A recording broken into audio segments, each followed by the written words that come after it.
Mahal kong kaibigan, sa oras na ito purihin ang Diyos sapagkat hindi tayo nagsasawang nag-aaral ng mga kinintuang salita, ang salitang makapangyarihan ng ating Panginoong Diyos. Dalangin ko na ikaw ay nasa mabuting kalagayan sa magitan ng kanyang biyaya at habag. Patuloy natin siyang sasambahin sapagkat tunay na nararanasan natin sa ating buhay ang kanyang patuloy na gabay, patuloy na biyaya, at pataas na antas ng Kristiyanong pamumuhay at buhay spiritual dahil sa kanyang biyaya at pagmamahal sa ating buhay. Kaya nga't lalo tayong lumalakas sa magitan ng pananampalataya. Kaya huwag tayong bibitaw, kaibigan, sa pagsusubaybayan ng programang ito, Oras ng Pag-aaral, sa magitan ng Hope Channel North Philippines. Ito po ang iyong lingkod, Pastor Ray Ulbi, bilang facilitator sa ating pag-aaral ngayong oras na ito. Binabati ko ang lahat ng mga kaibigan natin sa Naik Cavite Church, Guadalupe Church sa may Coron, sa may Palawan, Pasig, Nueva Vizcaya, Kawayan Isabela, sa may Dilasag Aurora, Mulawin Tansa, Central Bataan, Pilar Church sa may Sorsogon at ganoon din Binyan Laguna, Muntinlupa, sa may Luzon, Quezon City, Claveria, Masbate, Cayman, sa may Jeddah naman, sa ibang dayong dagat, sa may Madrid, Spain, UK, Hong Kong, Norway, at lahat ng mga ito ay nagpapahiwatig na sila'y nanonood at naglalagay ng mga comments nila dito sa comment section.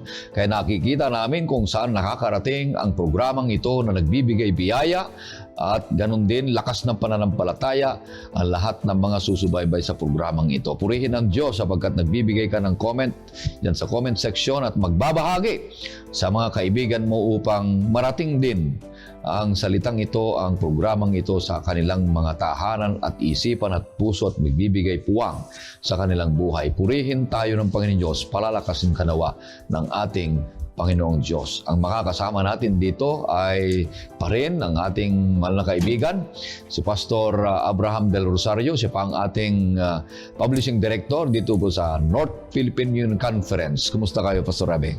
Mabuti, Pastor Ray. At nakakalugod muli, mga kapatid, na makasama namin kayo ng ating kaibigang si Pastor Ray na talakayan ng ating lesson, ang ikalimang lesson natin ngayon. At huwag ninyong kalimutan, mga kaibigan ko, na mag-subscribe nitong The Great Controversy Book. At ito kapag ninyong nalaman ang mga kasaysayan na nangyari ng mga nakaraang panahon, ito ang magdadala sa inyo ng magandang kinabukasan. So, share literature, it means saving lives. Read before you give. So, magmadali kayo na kumuha ng ganitong copy ninyo sa mga missions and conferences natin para makapaglingkod tayo sa ating mga kababayan. Then at the same time, huwag niyong kalimutan itong flagship ng ating Philippine Publishing House, itong Health and Home. At ito, alam natin na ito ay very informative and educational at lahat ng aspeto ng ating pong buhay ay tinatalakay, lalo na sa ating relasyon, sa ating pamilya at sa ating Panginoong Diyos. So, lumapit din kayo sa ating mga literature evangelists. So, nananawagan din natin tayo, Pastor Ray, na makisangkot ang ating mga kapatid sa gawain ng literature evangelism. So, kayo ay ginaganyak naming sumali sa mga kulkultor na maging kamanggagawa ng ating Panginoon. Sa ating pagpapatuloy, kaibigan, naitistang anyayahan sa maikling panalangin. O Panginoong Diyos, sa maraming banal na binubukalan ng buhay, narito ang iyong mga lingkod at ang lahat ng mga viewers namin na susubaybay ng programang ito. Panginoong Diyos, pagpalain ng bawat isa. Nawa po ang karunungan ng langit, kasihan kami ng kapangyarihan ng Banal na Espiritu upang maintindihan ang lahat ng aming mga pag-aaralan at ganoon din sa kabuhayan at ibahagi ang mga bagay na ito sa mga taong hindi pa nakakaalam ng mga bagay nito at sa mga kaibigan at kapitbahay. Pagpalain ng bawat isa sa amin, patawarin kami sa aming mga kasalanan. Ito hiling namin sa pangalan ng aming Panginoong Jesus. Amen. Amen. Ang ating pang-limang paksa na ating pag-aaralan ngayong linggo ay may pamagat na ang pananampalataya laban sa lahat ng hadlang. At ang talatang sa uluhin na matatagpuan sa Awit 119 verse 11, ito pong sinasabi, Iningatan ko ang iyong salita sa aking puso upang huwag akong magkasala laban sa iyo. Napakaganda, kaibigan, na ang bawat isa sa atin ay mag-ingat at ikasabuhayan at dalhin ang salita ng Panginoong Diyos sa ating puso. Ibig sabihin, pagpuso, hindi lang sa isip, kundi may isagawa at may kasakatuparan ang salita ng Diyos sa ating buhay upang magkaroon ito ng kapangyarihan na magiging bahagi at magiging ihemplo tayo at magiging saksi tayo ng pagbabago ng buhay ng salita ng ating Panginoong Diyos. Kaya ang 3 punto na ating pag-aaralan para mabuo ang ating leksyon ngayong linggo na ito ay 3. Unshakable faith, ang una, in Scripture. Sabihin ay hindi pwedeng matinag na paniniwala sa salita ng Panginoong Diyos. Ang pangalawa ay unshakable faith in God's grace.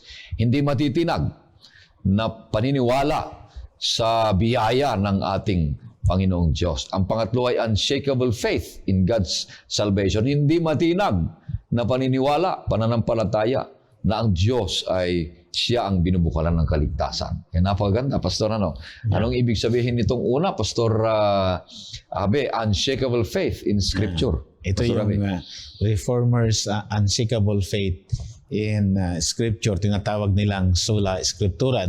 Napakaganda ito, Pastor Ray. At ngayong week na ito ay pag-aaralan natin ang mga reformasyon na ginawa ng mga reformers natin nung sinaunang panahon. Oo. At i-explore natin kung paano nabago ang kanilang buhay sa pamamagitan ng banal na kasulatan, at ito ang nag-provide sa kanila, Pastor Ray, ng tinatawag na totoong layunin at higit sa lahat ay totoong kahalagahan o meaning ng kanilang buhay. So itong unshakable faith nila sa banal na kasulatan, itinuturo dito na kanilang pinanghawakan ang special revelation ng ating Panginoon. Ang special revelation niya ay walang iba kundi itong banal na kasulatan, mga minamahal kong mga kaibigan, sapagkat ang foundation ng teaching ng mga reformers noon ay tinatawag na sola scriptura. The Bible and Bible alone is the rule of their faith and practices. Ito yung kanilang talagang gabay sa kanilang pananampalataya at pagkilos. At napapansin natin, Pastor Ray, na dito inireveal o ipinahayag ng Diyos sa kanila ang kanyang panukala sa sanlibutan, na ipahayag ang likas ng ating Panginoon, ang kanyang personalidad, ang kanyang mga panukala, ang kanyang dominion o ang kanyang kaharian, at gayon din ang kanyang mga prinsipyo. And that is why napakahalaga ito na ating malaman na maging ang ating Panginoong Hesus ay ipinakita niya, tinuro niya, at ipinahayag niya sa Juan 5:39. Pakisipi natin ito, Pastor Ray. Sinasaliksik ninyo ang mga kasulatan sapagkat iniisip ninyo na sa mga iyon ay mayroon kayong buhay na walang hanggan, at iyon ang nagpapatutuo tungkol sa akin. Verse 40, Pastor. Subalit ayaw ninyong lumapit sa akin upang kayo'y magkaroon ng buhay. So ang lundo nito, ang pagsasaliksik sa sola scriptura o ang banal na kasulatan ay nagbibigay ng buhay na walang hanggang. Bakit tayo ay ayaw natin lumapit? Kasi ay ayaw ba natin magkaroon ng buhay na walang hanggang? Yan ang sinabi ng ating Panginoon. Sapagkat sa pamamagitan ng banal na kasulatan, nalalaman natin talaga ang katotohanan. Wala tayong maitatago. Sino naman kasi ang magtatago ng ilaw sa kadiliman?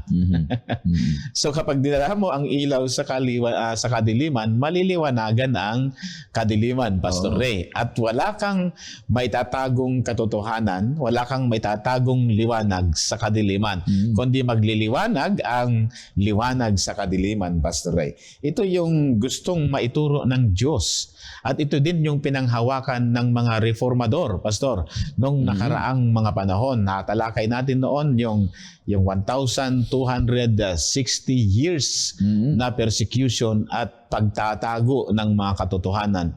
Pero may mga lalaki't babae na naging instrumento ng Diyos, na yun ang naging dahilan na nai-enjoy natin ang ating pananampalataya. Pakisipin mo pa, Pastor Ray, ang Lucas, Kabanata 24, setas na 27. At magmula kay Moses at sa mga propeta ay ipiniliwanag niya sa kanila ang mga bagay tungkol sa kanya sa lahat ng mga kasulatan. Yeah, kasi alam natin na ito yung espesyal na kapahayagan ng Diyos. Kaya binansagan kanina, nabanggit mo yung points kanina, these are reformers' unshakable faith in Scripture. Yung special revelation ng Panginoon. Alam na natin yung general revelation ng ating Panginoon, yung naturalesa, pero alam natin yung special revelation ng Panginoon, ang banal na kasulatan. Kaya nga, gumamit ang Panginoon ng magkakaibang kaparaanan kung paano niya ihayag ang kanyang sarili.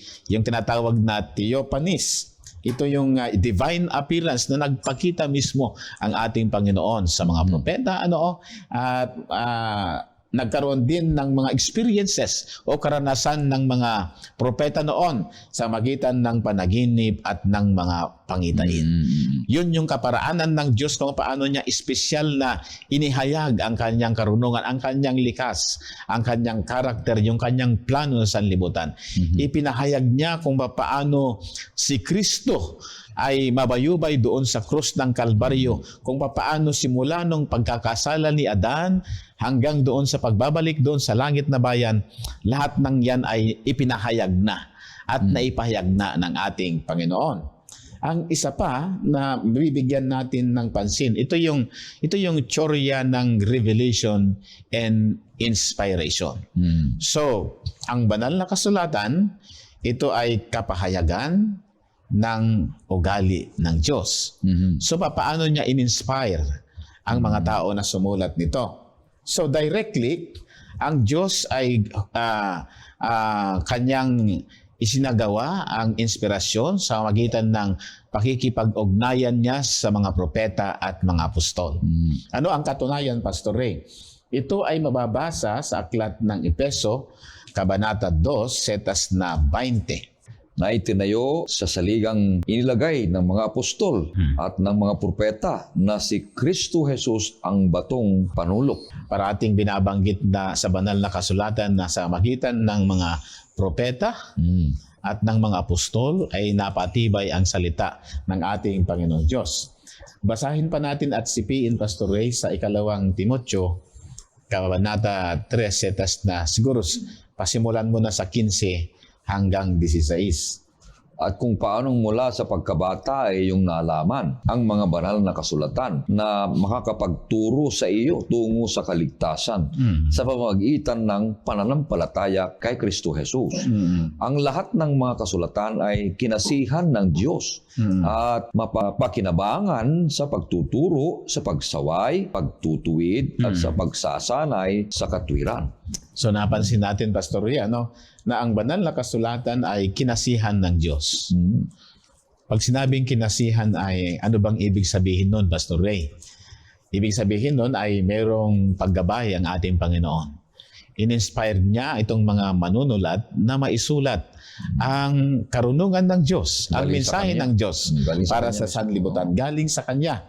Then, ito ay sinabi kanina na ang banal na kasulatan ay pwede rin na magamit sa pagtuturo, sa pagsansala para sa ikabubuti ng iglesia ng ating Panginoong Diyos. Pakibasa pa sa Matthew 28 verse 20, Pastor Ray. At turuan silang sundin ang lahat ng mga bagay na iniutos ko sa inyo. At narito, ako'y kasama ninyong palagi hanggang sa katapusan ng panahon. Ang mga bagay na ito, Pastor Ray, ay ito yung gustong ilihim ng kaaway ng Diyos. May tatlong goal siya sangayon sa lesson natin. Ang unang goal niya ay hahayaan na lang natin ang utos. Pangalawa, isasantabi na lang natin ang utos. Pangatlo, wawalang halagahan na niya ang banal na kautusan. He would like to nullify the law of the Lord. Yun yung goal ng demonyo, ano. At matagal na panahon na nailihim ang tamang pamantayan, na ang pamantayan ng Diyos, ito ang haligit pundasyon ng ating pagsambat, pananampalataya sa ating Panginoon. Kung ito ay hinayaan na lang, kung ito ay isinantabi na lang ang utos ng Diyos, kung ito ay winalang halaga o binura na ang pamantayan ng Panginoon, ang pananampalataya natin ay mawawalan na ng kabuluhan.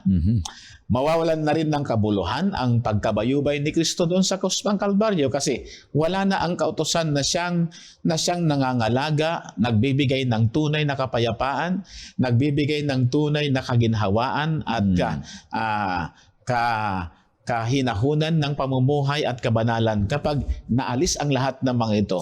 At natagal na naitago ito, ngunit ang mga reformador ay kanilang itinurot, ipinahayag ang salita ng ating Panginoong Diyos. Kasi ang Biblia, ang Sola Scriptura, ito yung pundasyon ng pananampalataya ng mga reformador. Ang Biblia, ito rin ang kahalagahan ng kanilang pagtuturo. Ito rin yung pinagmumulan ng kanilang kalakasan, Pastor Ray. Pinagmumulan ng kanilang tapang at kapangyarihan. Kaya napakahalaga na malaman natin ito. Ang talata na ating babasahin ay masusumpungan natin doon sa Aklat ng Salmo, Kabanata 119, talatang 103 hanggang 104, 147 at 162. Titingnan natin kung paano na ang mga talatang ito ay nagbigay ng inspirasyon sa ating mga reformador. Napakatamis ng iyong mga salita sa panlasa ko. Higit na matamis kaysa pulot sa bibig ko. Sa pamamagitan ng iyong mga tuntunin ay nagkaroon ako ng kaunawaan, kaya't kinapupuutan ko ang bawat huwad na daan. Babangon bago magbukang liwayway at dumadaing ako. Ako'y umaasa sa mga salita mo. Ako'y nagagalak sa iyong salita, gaya ng isang nakatagpo ng malaking samsam. So para kay Haring David, ay ang salita ng Diyos ay napakatamis. Ano? Ang salita ng Diyos ay nagbibigay ng unawa. Ang salita ng Diyos ay nagbibigay ng kalakasan, ng pag-asa, at higit sa lahat ng direksyon ng kanilang buhay. Ito yung inspirasyon na pinanghahawakan ng mga reformador. Kaya nga hindi matinag unshakable faith in Scripture. Kaya kung ano man ang mangyari, nakasalig ang kanilang unawa, okay? Nakasalig ang kanilang turo, nakasalig ang kanilang tamang pandayan ng pananampalataya sa banal na kasulatan, Pastor Ray.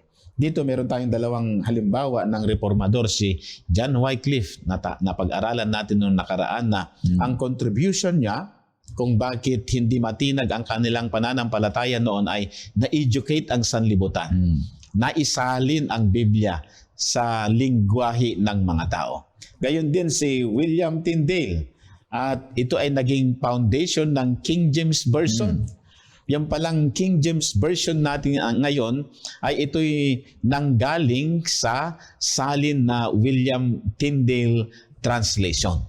So makikita natin na may mga contribution sila na nagbigay liwanag sa sanlibutan. Ito'y nabanggit natin noong nakaraan na ito ay naging morning star of Reformation, Pastor Ray. Napakaganda, Pastor. Kaya kaibigan, itong pinag-uusapan natin patungkol sa paniniwala ng kabuuan ng banal na kasulatan ay malaking tunggalian ito sa mabuti at masama. Nabiro mo, sino mang taong wawalain mo o kaya ibaba mo ang kanyang prinsipyo ay wala na tayong dapat pag-usapan pa. Dahil sa labas ng salita ng Panginoon Diyos ay puro mali na. Kaya dito tayo kumukuha at humuhugot ng prinsipyo ng katatagan ng ating buhay at kaligayahan. Dito sa banal na kasulatan. Kaya nga't sabi dito ay, dito sa banal na kasulatan ang binubukalan ng buhay. Na siyang nagpapakilala kay Jesus. Kaya nga't sabi ni Saint Jerome, Ang sino mang hindi kumikilala sa banal na kasulatan ay hindi kumikilala kay Kristo. At hindi kumikilala kay Kristo, hindi kumikilala ng kaligtasan. At wala ka ng kaligtasan. Yeah. Siyempre, therefore, kung sino mang taong hindi kumikilala sa banal na kasulatan, kaya napakabuti ng Panginoon Diyos. At alam mo, Pastor, ay mag-ingat lang tayo. Maraming babala dyan. Na maraming mga, sabi ng maraming manunulat ay kahit sa banal na kasulatan ay maraming espiya sa loob ng iglesia. Yeah. Na nagpapanggap na totoo sila, na nakikipag-aral sa iyo, totoo sila na may dala silang balita, pero hindi mo alam ang motibo na siya pala ay espiya ng kaaway. Ay gusto palang bigyan ng ibang turo ang tinuturo natin sa ating iglesia. Kaya minsan, ang tunay na iglesia ay bawat binyagan, bawat kaanib ay may salita ng Panginoon Diyos. Ang Biblia, na ito'y nagpapatibay sa Kanya. Kaya kung yung sinesermon ng pastor ay nagsalita siya ng mga setas, nagpaliwanag, ay habang ikaw ay nariyan sa Biblia mo, dala mo, tingnan mo kung totoo ang sinasabi o hindi. Kaya maling iglesia yung ipinagbabawal. Gaya ng sinabi mo noong nagkaraang linggo ay ipinagbawal nila at susunugin nila. So ibig sabihin, ang sarili nilang turo ang ituturo, hindi na yung sariling salita ng Panginoon Diyos. Kung wawalain ito. Kaya purihin ang Panginoon Diyos, kaibigan. Ang sabi ni Judas, mismo si Judas ang nagsabi. Kung basahin natin ang panghuli bago tayo pupunta sa pangalawa ay ang sabi ni Judas dito sa Judas 3:4. Itong sabi niya, pakinggan niyo kapatid. Mga minamahal, samantalang ako'y lubusang nagsisikap na sumulat sa inyo tungkol sa ating iisang kaligtasan. Natagpuan kong kailangang sumulat upang himukin kayo na ipaglaban ang pananampalataya na minsanang ibinigay sa banal, sapagkat may ilang taong nakapasok ng lihim. Ang mga iyon ay matagal nang itinalaga sa kahatulang ito. Mga hindi makadiyos na kanilang pinalitan ng kahalayan ng biyaya ng Diyos at itinatatuwa ang kaisa-isang nating pinuno at Panginoon na si Jesucristo. So kaya ang salita ng Panginoon Diyos, maraming mga pumapasok sa iglesia na ang motibo ay sirain at walang bahala ang sola scriptura. Dito tayo panalo, Pastor. Dito tayo lagi. Napakaganda yung sinasabi mo, Pastor. Yung traditional Protestant noon, na ang basis ng kanilang pagbasa ng Biblia ay historical, grammatical. At yan yung talagang original. Pero nag-collapse yan noong ang liberal Protestant theologian ay gumagamit na sila ng tinatawag na historical critical. Na ang sabi nila na ang salita ng Diyos ay gawang isip lamang because of human reasoning and moral choice, at naging produkto lamang ito ng pagdaan na ng panahon. Okay, so nawawalang bahala na. Parang winawalang halaga nila yung revelation and inspiration ng banal na kasulatan. Sapagkat ang salita ng Diyos ay hindi na kagaya noon na naging basis ng kanilang katuruan at ng kanilang mga gawa. So, nag-collapse yung Protestantism because of tinatawag nating liberal Protestant theology na ini-impose nila ang biblical interpretation ay makukuha sa historical critical interpretation or method. Yun ay hindi tama. Hindi tama yun. Yan ang lumalabas doon yung dispensationalism na tinatawag. Ito yung panahon nila Moses, panahon nila yon, hindi sa panahon natin. So, hindi pwedeng i-apply mo yung panahon, yung mga prinsipyo ng pagliligtas, kung ano yung mga dapat natuntunin doon. Hindi dapat para sa atin dahil nasa huling panahon na tayo. Yun ang mga paniniwala ng mga nagtuturo ng banal na kasulatan na inilalayo nila. Yun ang sinasabi ko kanina. Mag-ingat kayo, sabi ni Judas mismo. Itong Judas na ito nagsulat ay hindi yung Judas na naghudas kay Jesus, kundi isa sa mga writer ng alagad ng ating Panginoong Hesus. Yan ang delikado ngayon na Pastor Ray, kasi ang banal na kasulatan ay bunga daw ng Katang isip. imahinasyon Imahinasyon. at spekulasyon nila tungkol sa ating Panginoong Diyos. No. Hindi na yung literal na ito'y salita ng ating Panginoon. So yun ang mapanganib. So ngayon, Pastor Ray, ay ano na yung pangalawang tatalakayin pangalawa. natin? Sapagkat matibay na ang sola scriptura, ang salita ng Panginoong Diyos ay nagbibigay sa atin ng katatagan. Pangalawa dito ay yung biyaya ng Panginoong Diyos, sola gracia. Hindi tayo natitinag na naniniwala sa biyaya ng Panginoong Diyos na siya ang nagliligtas sa atin. Napakahalaga itong paksa natin. Ito ay yung grasya ng ating Panginoon. Ito'y biyaya ng Panginoon. Paano ba natin i-reconcile yung grace ng Panginoon doon sa kanyang kautusan? Kasi ngayon daw, ang sabi ng mga tao ay hindi na kailangan natin sundin ang pamantayan ng Diyos o ang utos ng Diyos kasi nasa panahon na tayo ng biyaya ng Diyos. So, ang biyaya ba ay pwede niyang isantabi ang pamantayan ng ating Panginoon? Hindi. So, makikita natin ito. At alam natin na ang kaligtasan ay kaloob ng ating Panginoon. Sisipiin natin ito, Pastor Ray, sa Efeso, Kabanata 2, setas na 8 at saka 9. Sapagkat sa biyaya kayo'y naligtas sa pamamagitan ng pananampalataya at ito'y hindi sa pamamagitan ng iyong sarili. Ito'y kaloob ng Diyos, hindi sa pamamagitan ng mga gawa upang ang sinuman ay huwag magmalaki. Naniniwala ko, Pastor Ray, na lahat ng mga maliligtas doon sa langit ay merong mabubuting gawa. Oo. Okay, kasi Gumawa ng mabubuting gawa. Kasi ang grasya ng Panginoon, kaya ibinigay niya ang kaligtasan na walang bayad. Hindi mo po pwedeng itong pagtrabahuan. Kasi kung pagtatrabahuan natin, mga kaibigan, ang kaligtasan ay mauunang mapunta doon sa langit ang masisipag. Hindi mo rin po pwedeng bayaran ang kaligtasan ng Panginoon. Kasi yung mga milyonaryo ang unang lumanding doon sa langit na bayan. Oo. At hindi mo rin po pwedeng kitain. Okay? Oo. So ito ay kaloob, regalo ng Diyos sa atin. Hindi tayo karapat-dapat. Nung si Kristo'y napako doon sa krus ng Kalbaryo, yun yung grace na ibinigay sa atin. Okay? Dahil sa biyaya ng Panginoon, hindi tayo karapat-dapat at walang ibang pantubos sa kasalanan sapagkat ang kasalanan nating nagawa noong unang panahon sa pamamagitan ng ating mga magulang ay kinakailangan ng sakdal na manunubos at walang ibang sakdal na manunubos o tagapagligtas kundi ang ating Panginoon.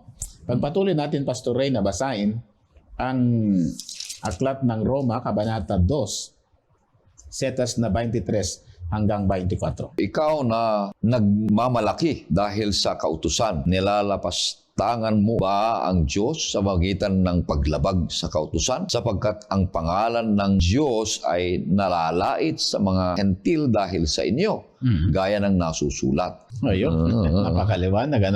Hindi natin pwedeng lapastanganin ang kautusan ng Diyos kasi yan ang nagbibigay sa atin ng gabay, ng tamang pagpapasya para malaman natin kung ano ang mabuti at kung ano ang masama.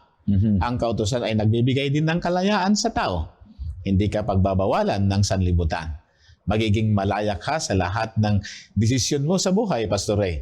At ngayon, mga kapatid, ito ay itinatag. Kaya sabi nga ng ating Panginoon ay hindi ako naparito upang sirain ang kautusan at ang mga propeta. Naparito ako upang ganapin, sabi ng ating Panginoon. So, ang kautusan, Pastor Ray, ay ang kautusan o tinatawag na biyaya, ito ang nagiging dahilan upang tayo ay maging masunurin. Kasi ang sabi ng iba ay ang biyaya ay nagiging dahilan para sila ay lumabag ng kautusan ng Panginoon. Ang biyaya ay naging dahilan na isasantabi ang pamantayan ng Diyos. Lisensya mo yung biyaya. So, kung ang biyaya ay magiging lisensya natin para lumabag, ay di po pwede na nating pumatay. Pwede na tayong mangalunya.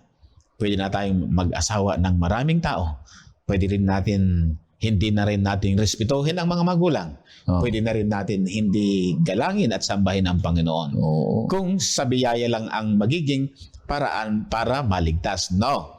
Sa pamamagitan ng biyaya, ito ang nagiging dahilan na tayo ay gabayan na maging masunurin. Meron akong karanasan, Pastor Ray, na ewan ko kung na-illustrate ko ito. Noong una ay nakabili ako ng motorsiklo, na brand new. At pumunta ako sa simbahan. Kasi sa excitement ko ay pinaandar ko kagad, Pastor Ray. Narating ko ang syudad ng Antipolo. Ay di kasarap ng hangin noon, malamig kasi umaga. At ang bukang liwayway ay talagang sumisikat ng napakaganda. So masaya yung paglalakbay.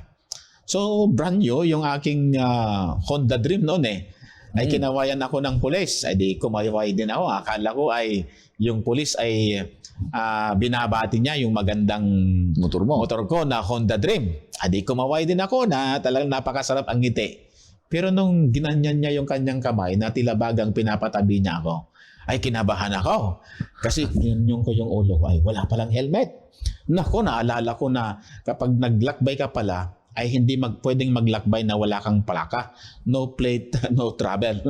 Okay. Tapos wala pang helmet. Walang helmet, walang plaka, wala din lisensya. Talagang pasimula na niya akong titikitan yung pulis. Dami kong violation.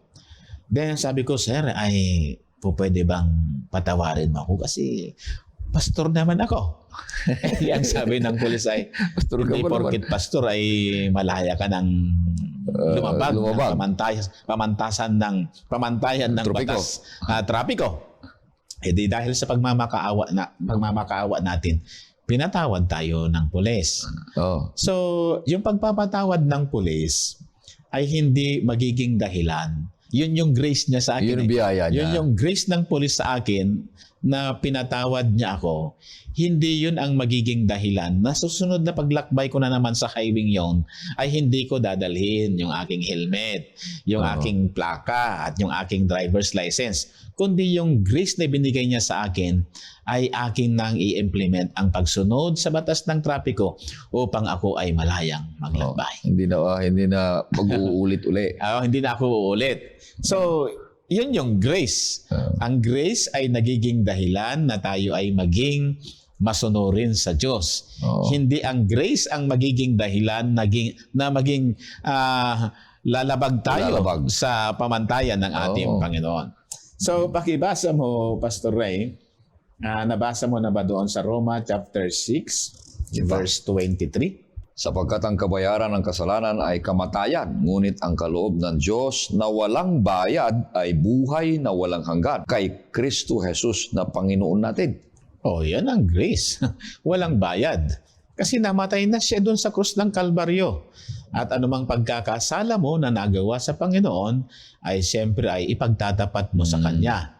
Pero sa pagtatapat natin sa Panginoon, dahil pinatawad tayo ng Panginoon, ang kasuklayan naman natin ay dahil nadama natin yung pagmamahal, gagawin natin yung matuwid at mabuti sa ating buhay. Bakit? Tayo ay justified at tayo ay na-reconciled sa ating Panginoon dahil sa ginawa niya sa atin. Pakisipin mo, Pastor Ray, doon sa Roma chapter 5, verses 8 to 10. Subalit pinatutunayan ng Diyos ang kanyang pag-ibig sa atin na noong tayo'y mga makasalanan pa, si Kristo ay namatay para sa atin. Lalo pa nga, ngayong tinuturing tayong ganap sa pamagitan ng kanyang dugo, ay maliligtas tayo sa galit ng Diyos sa pamagitan niya. Sapagkat kung noong ngang tayo'y mga kaaway, ay pinapakipagsundo tayo sa Diyos sa pamagitan ng kamatayan ng kanyang anak. Lalo ngayong ipinagkasundo na ay maliligtas tayo sa pamamagitan ng kanyang buhay. Siya nagkaroon ng reconciliation, Ito yung nilabag mo. Ang naging ang naging mediator natin para ma-reconcile tayo sa Panginoon ay walang iba kundi si Kristo, tagapamagitan, abogado natin. At yung abogado natin, siya pa ang namatay, umako sa ating kasalanan para mapawalang sala tayo doon sa kautusan na nilabag natin sa harapan ng ating Panginoon. Ganyan din ang nangyari kay Adan at saka si Eva. Nung lumabag sila ng utos ng Diyos, ano ang nangyari? Ang consequence na nangyari ay kamatayan sa lahat ng lahi ng tao. Pero muling marire-restore yun sa magitan ng ating Panginoon. Meron akong sinipi sa lesson natin sa The Great Controversy or The Desire of the Ages. Ang sabi niya, we could be justified by righteousness in which we had no share. Oo. Wala tayong pinagpaguran doon. Wala.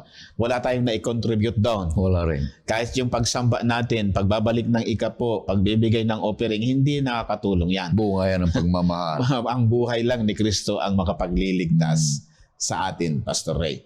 So, dito, ito rin ang na-discover ni Martin Luther at lahat ng reformers. Na ang sabi po dito, Martin Luther and Protestant reformers discovered Christ and Christ alone, their source of salvation.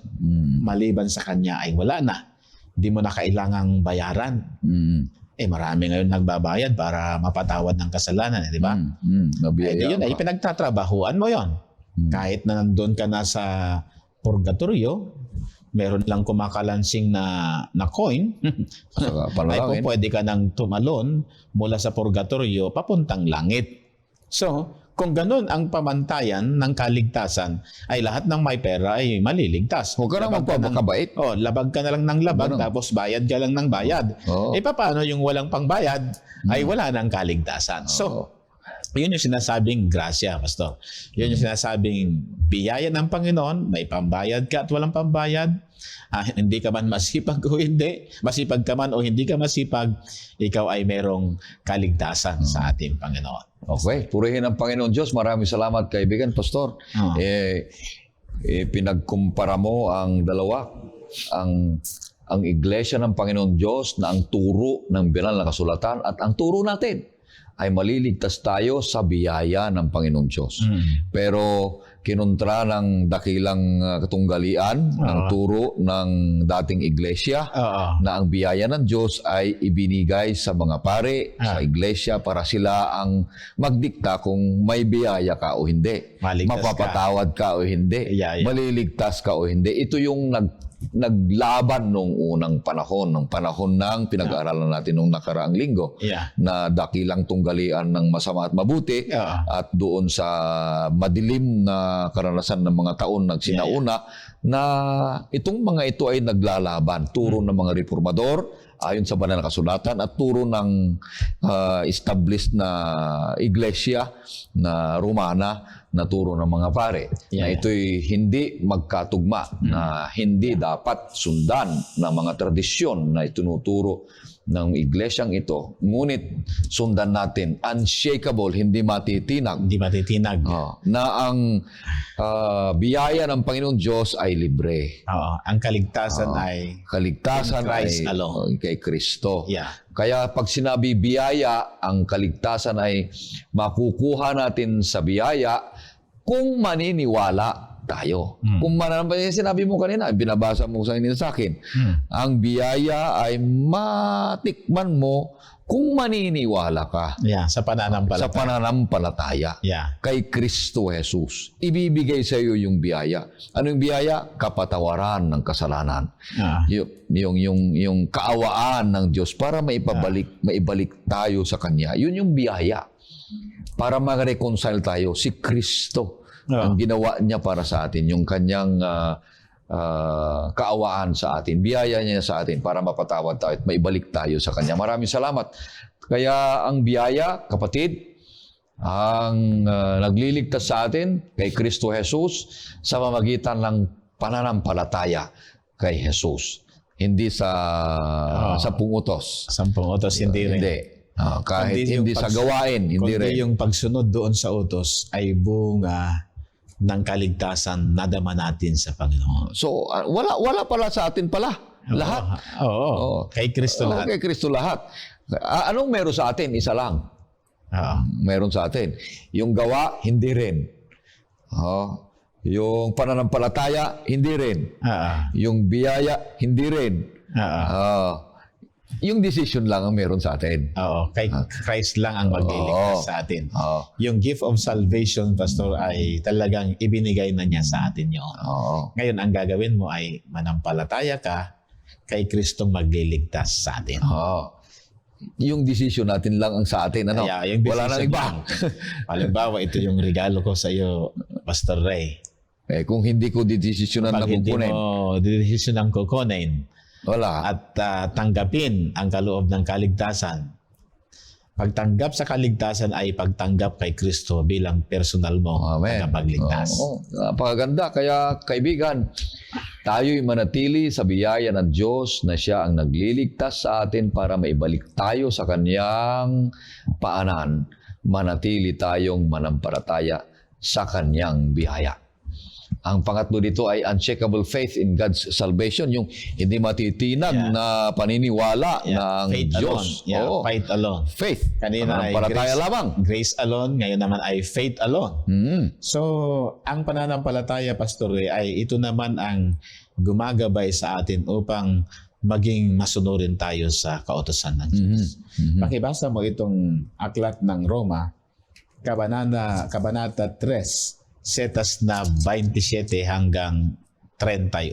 Kaya nasaan ang pagmamalaki? Ito'y hindi kasama sa pamagitan ng anong kautusan ng mga gawa? Hindi, kundi sa pamagitan ng kautusan ng pananampalataya. Sapagkat pinaninindigan natin na ang tao ay tinuturing na ganap sa pananampalataya na hiwalay sa mga gawa ng kautusan. O, ang Diyos ba ay Diyos ng mga Hudyo lamang? Hindi ba Diyos din siya ng mga hentil? Oo, ng mga hentil din naman. Yamang iisa ang Diyos na kanyang itinuring na ganap ang pagtutuli sa magitan ng pananampalataya at ang di pagtutuli sa magitan ng pananampalataya. Kung gayon, pinawawalang saysay ba natin ang kautusan sa pamagitan ng pananampalataya? Huwag nawang mangyari, kundi pinagtitibay pa nga natin ang kautusan. Oh. So, hindi napapawalang bisa ang kautusan sa magitan ng pananampalataya. Kundi ang sabi ni Pablo ay tumatatag pa nga ang kautusan sa pamamagitan ng pananampalataya. Kaya nga, ang pananampalataya ay nagiging dahilan na mas masunurin tayo sa kautusan ng ating Panginoon. Kasi ang mahalaga dyan, di ba na-discuss natin ng mga nakaraang lesson natin na ang problem ng mga Jew noong unang panahon ay mahal na mahal nila ang utos ng Diyos, pero hindi nila mahal yung nagbigay ng utos. Yan yung mundo ng mga Hudyo noon. Pero ang mga sangkakristyanuhan ngayon, mahal na mahal nila si Kristo, pero ayaw nilang sundin yung utos. Kung ikaw ay maghahatol, parehas silang nagkasala sa Panginoon. Pero sa may mga bagong mananampalataya ngayon na mahal nila si Kristo at nakikita yung pagmamahal nila kay Kristo sa pamamagitan ng pagsunod ng kanyang kautusan. So yung dalawang makasaysayang sekta ng relihiyon ay mga Jewish, mahal nilang utos, ayaw kay Jesus Christ. Majority of Protestant world, gusto kay Jesus Christ. Gustong-gusto si Jesus, ayaw naman ang kautusan. Nandito ang isang mananampalataya, ang Seventh-day Adventist. Mahal nila ang Diyos at nagre-reflect sa kanilang pagsunod sa kautusan. Kaya nga sabi niya doon sa Juan 14:15, if you love me, keep my commandments. Ayun. Kung mahal niyo ako, sabi ni Jesus Christ ay makikita sa pagsunod nyo sa utos. Ayun. So ito, Pastor Ray, ay napakaganda. Titignan din natin yung foundation ng grace versus law dito sa Book of Romans, chapter 6, verse 15 to 18. Ano nga, magkakasala ba tayo dahil tayo wala sa ilalim ng kautusan, kundi nasa ilalim ng biyaya? Huwag namang mangyari. Hindi ba ninyo nalalaman na kung kanino ninyo inihahandog ang inyong mga sarili bilang alipin sa pagsunod? Kayo'y mga alipin niya na inyong sinusunod, maging sa kasalanan tungo sa kamatayan o ng pagsunod tungo sa pagiging matuwid. Ngunit salamat sa Diyos na bagamat kayo dating mga alipin ng kasalanan, tayo'y taus-pusong sumunod sa anyo ng aral na doon ay ipinagkatiwala kayo. So, sa passage na yan, Pastor Ray, na-discover natin na salvation through Christ's righteousness alone. So wala na. Ang rule ng kautusan ay magsasabing nagkulang tayo sa Panginoon. Ang rule ng kautusan ay kinakailangan nating ingatan ang ating relasyon sa Panginoon. Sapagkat ang 10 utos ay nasa-summarize sa 2 panuntunan. Yung pagmamahal mo sa Diyos at pagmamahal mo sa kapwa-tao. Sa kabuuan, ang tema ng kautusan ay pag-ibig. Kaya diniin ni Jesus Christ doon sa nabanggit mong talata kanina, if you love me, keep my commandments. So yun yung lundo ng ating pagsunod at pagmamahal. So ang pananampalataya ay hindi niya talaga inaalis yung ating pagiging masunurin sa pamantayan ng Panginoon. Okay. Ang pananampalataya ay nagpapakita na sa pamamagitan ng pananampalataya natin sa Kanya ay nagre-reflect naman yung ating pagpapasakop sa Kanya. At lahat ng mga pupunta doon sa langit na bayan, Pastor Ray, ay lahat ay nagpasakop sa Panginoon. Hindi ako po pwedeng maniwala na walang mananampalataya na napunta doon sa langit na hindi masunurin at mapagmahal sa Diyos. Oh, siyempre. Wala akong makikita na mapunta doon sa langit na hindi gumagalang sa mga magulang. Oo. Wala akong makikita na mananampalataya sa langit na nangangalunya, magnanakaw, nagsisinungaling at nag-iimbot. Oo. Ay lahat ng yan ay naisakabuhayan nila ang pamantayan ng Panginoon. Sapagkat sabi nga doon sa Roma 7, 7 and 12 ay the law is good, Perfect. just, and holy. Oo. So, lahat ng mga susunod sa pamantayan ng utos ng Diyos ay magiging mabuti, magiging matuwid, at magiging banal, Pastor Ray. Ang isa pang punto de vista ay ang pagsunod ay bunga ng pananampalataya. Pakibasa mo sa Roma chapter 8 verse 1 and 2. Ngayon nga'y wala ng kahatulan sa mga nakay Kristo Jesus sapagkat ang kautusan ng Espiritu ng buhay na nakay Kristo Jesus ay nagpapalaya sa atin mula sa kautusan ng kasalanan at ng kamatayan. Yun. So kung hindi tayo lumalabag ng pamantayan ng Diyos, nandun na tayo sa kautusan ng kalayaan. Malaya na tayo sa buhay natin. Sino ba ang mga pinagbabawalan ay yung mga lumalabag. Pero yung hindi lumalabag, malaya sila sa buhay na ito, Pastor Ray. Yun yung natawag na Reformers' Unshakable Faith in God's Salvation. Napakaganda, kaibigan. Maliwanag ni Pastor na ang bawat isa sa atin ay maliligtas sa pamagitan ng biyaya ng Diyos. At yun din ay sa pananampalataya natin sa biyaya ng Diyos. Yeah. Hindi doon sa mga gawa natin. Yeah. Sa pagsunod sa kautusan. Ibig sabihin, yung pagsunod sa kautusan ay bunga natin ng relasyon, pananampalataya sa Panginoon Diyos. At kung tayo'y magkasala, may biyaya ng Diyos para maibalik tayo. At yung biyaya niya ay yung pagpapatawad niya, yung kaawaan niya, yung pagmamahal niya para maibalik tayo muli sa Kanya. Amen. Kaya ay mahirap na kailangan ako'y nasa langit kasi ako'y nagtupad ng kautusan. Wala na. Pero, kapatid, hindi naghihiwalay ang Diyos at ang Kanyang kautusan. Magkasama yan. At makikilala mo kung sino ang Diyos sa pamamagitan ng pagkilala mo sa Kanyang kautusan. Yeah. Dahil mahal mo siya, sundan mo ang Kanyang kautusan. At pag sunod mo sa Kanyang kautusan, siya naman ay naitataas. Dahil sa kautusan, nakilala mo ang Diyos. At magkaroon ka ng mas malalim na relasyon sa Kanya. Pero yung kautusan, hindi yun na nagliligtas sa atin, kundi si Kristo mismo ang Kanyang biyaya sa ating buhay. Kaya huwag nating ipagmalaki na dahil tayo ay sumasamba ng 7 araw, kumakain ng mga ganito, gumagawa ng mga mabuti, lahat ng mga mabubuti ay bunga ng ating pananampalataya. Na sinabi niya, let your light so shine, sabi niya, Yeah, before men. before men, that they may see your good works. Hindi niya sinabing that they may see your faith. Yeah. Hindi nila makikita ang paniniwala at pananampalataya. Oo. Ang gawa mong mabubuti. Ang At sinong makikilala? Ikaw, hindi. Si Kristo. Ang Diyos, si Kristo. Sabi niya, that they may glorify the Father in heaven. Yun, napakaganda, kaibigan. Hindi tayo magkakamali dito na ang pinakamatatag at siguradong payapa at siguradong may pag-asa ng kaligtasan ay hindi tayo natitinag sa pananiwala at pananampalataya ng banal na kasulatan ang guide natin. At ang biyaya ang siyang nagbabalik sa atin kay Kristo kung magkamali o magkasala tayo.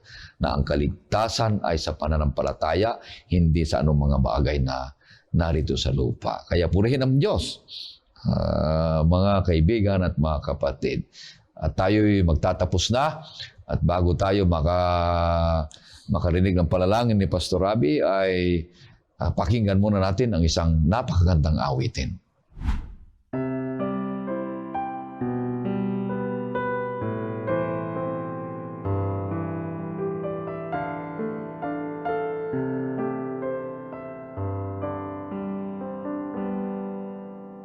Ikaw ang lakas sa akin,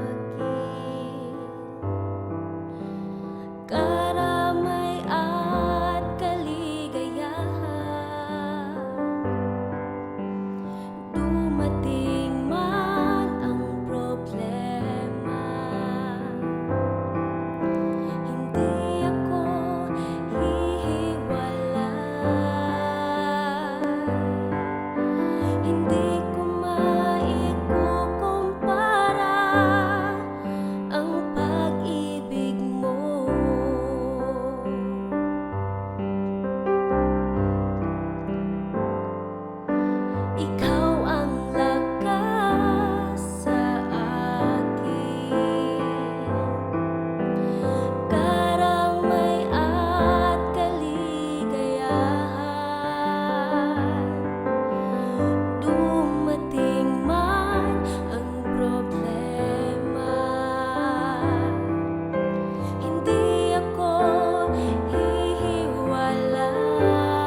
Tayo po ay manalangin.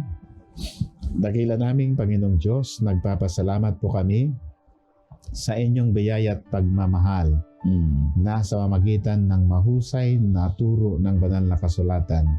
Ito ang naging pundasyon ng aming pananampalataya at pagkilos.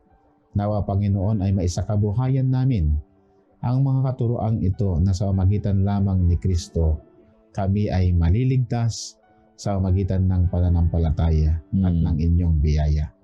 Tulungan mo kaming maging masunurin sa inyo at mag-reflect ang aming pagmamahal sa inyo sa pamamagitan ng pagsunod ng inyong panuntunan. Tulungan mo kami, O Panginoon, na mapagpasakop at sa pamamagitan po ng banal na Espiritu, magiging mabuti, magiging matuwid, at magiging banal ang aming pamumuhay. Pagmalain po ang oras ng pag-aaral, lahat din po ng aming mga viewers, naway makamtan nila ang tunay na kapayapaan sa kanilang puso sapagkat naintindihan nila at naunawaan na kay Kristo lamang ang kaligtasan. Salamat po sa pagpapatawad ninyo sa oras na ito at salamat din sa pagtanggap ninyo sa amin. Dinadalangin namin ang lahat ng mga to sa pangalan ng aming Panginoong Hesus. Amen. Purihin ang Panginoon Diyos, mahal ka namin, kagaya ng pagmamahal namin sa Diyos at sa inyo. At patuloy tayong susubaybay sa programang Oras ng Pag-aaral. Maraming salamat.